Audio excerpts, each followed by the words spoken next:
ko sa labada ay ayaw. Mr. Liquid Detergent. May dobling power ng powder. Anak, kung saan na tayo nakarating? Ilang stasyon na rin ng pulis ang napuntahan natin. Hindi pa ba tayo magpapahinga? Sakit-sakit na lang pa ako. Sige, Nay. Mauna na kayo sa bahay. Hindi talaga pwede tumigil sa paghahanap ng bata eh. Lalo na tumawag si Noemi kanina. Inaasahan niyang ibabalik ko yung anak niya sa araw ng binyag nito. Ibig mo sabihin, hindi mo pa pinagtatapat sa kanya? Paano ko naman kasi sasabihin sa kanya yung totoo, Inay? Nasaksihan ko lahat ng hirap at kabiguan ng kaibigan ko. Tapos ako pang best friend din makakawala dun sa bata. Good luck na lang sa akin. Pasensya ka na, anak, ha? Dahil sa akin nawala yung bata. Hindi bale. Naalala mo nung bata ka? Ang swerte-swerte mo sa Taga-Ampong? Naku, ang bilis-bilis mong mahanap yung mga kalaro mo. Natitiyak ko, mahahanap mo ang anak ni Noemi. Nay naman, ako mo pang magbiro. Ito lang at naiihina ako sa kakahanap dun sa bata, oh. Si Noemi naman kasi, hindi pa niya sinabi kay Raul yung tungkol dun sa bata. E di sana na kay Raul niya yung bata ngayon.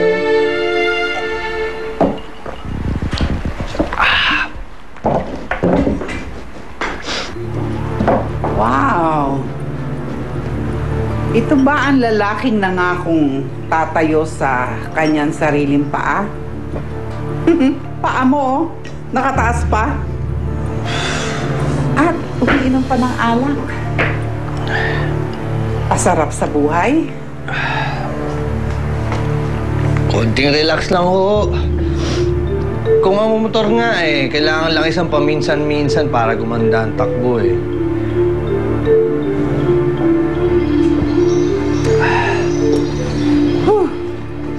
Ang galing mong mga tuwiran. Yan ba ang dahilan kaya nakuha mo ang apo ko? Dahil sa baluktot mong paniniwala? Abogado ho ako. At ang magaling na abogado ay tutuwid ang mali, ay babaluktot ang tama. Pero hindi ka pa abogado dahil hindi ka pa nakakapasa sa bar. Magkaintindihan nga tayo. Hindi ko mo't nakabalik ka sa bahay na to, eh gusto kitang tanggapin. Hindi. Gusto ko lamang mapagbigyan ng apo ko dahil siya'y mahal na mahal ko. Tumingin ka nga sa mata ko. Tumingin ka. Mahal mo ba apo ko? Mahal ko si Corinne. Hindi sa akin ang galing na ang mga abogado ay marunong magsinungaling.